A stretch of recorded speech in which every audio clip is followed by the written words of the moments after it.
अस्सलाम वालेकुम दोस्तों। तो आज की वीडियो में हम बात करेंगे कि जब अब हम अपने चैनल को नया मोनेटाइज कर देते हैं और अपने चैनल जो है मोनेटाइजेशन के रिव्यू के लिए भेजते हैं और हमारा चैनल मोनेटाइज हो जाता है, तो फिर हम क्या कहते हैं कि अपने दोस्त वगैरह को कहते हैं कि ताकि आप हमारे वीडियोस प्ले करें कि इस पर जो एड्स शो हो रहे हैं कि नहीं हो रहे हैं। तो वो बंदा क्या करता है कि जब हमारी वीडियोस को प्ले कर देता है तो एड्स उस पर शो नहीं होते ज़्यादा वीडियोस पर।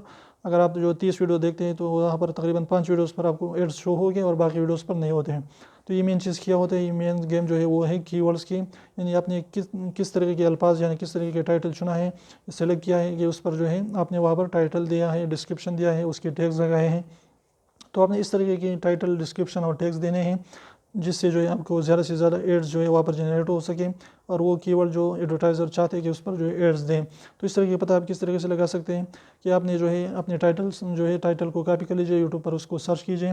तो जब आप उसको यूट्यूब पर सर्च इंजन में सर्च करते हैं तो इसके नीचे अगर आपको जो है एड्स आना शुरू हो जाए तो वही बेहतरीन टाइटल है। अगर नहीं होता तो फिर आपने उस जो भी टाइटल आपने दिया है उसके रिलेटेड वर्ड्स जो हैं, जो भी आपके टाइटल रिलेटेड वर्ड्स हैं वो यूट्यूब पर सर्च करें। उसके नीचे अगर एड्स आना शुरू हो गए तो उस आप वही अपने जुमलों में, सेंटेंस में यूज़ करके डिस्क्रिप्शन में देने हैं, टैग्स में देने हैं। तो इससे क्या होगा कि उस वीडियो पर जो है ज़्यादा से ज़्यादा एड्स आना शुरू हो जाएंगे, क्योंकि वही कीवर्ड आपने यूज़ कर दिया जिस पर एडवर्टाइज़र चाहते हैं कि आपकी उसकी एड्स जो है चले आपकी वीडियोस पर। तो इस तरीके से आप ज़्यादा से ज़्यादा अर्निंग कर पाएंगे। तो उम्मीद कर छोटी सी वीडियो इन्फॉर्मेटिव आपको लगी और वीडियो अच्छी लगी तो जरूर लाइक कर दिए, चैनल को सब्सक्राइब करना ना भूलें और रेड और सब्सक्राइब को जरूर दबाए, बिल्कुल फ्री है, इसका पैसा नहीं लगता। तब ऐसे करने के लिए उसको प्रेस कर लीजिए।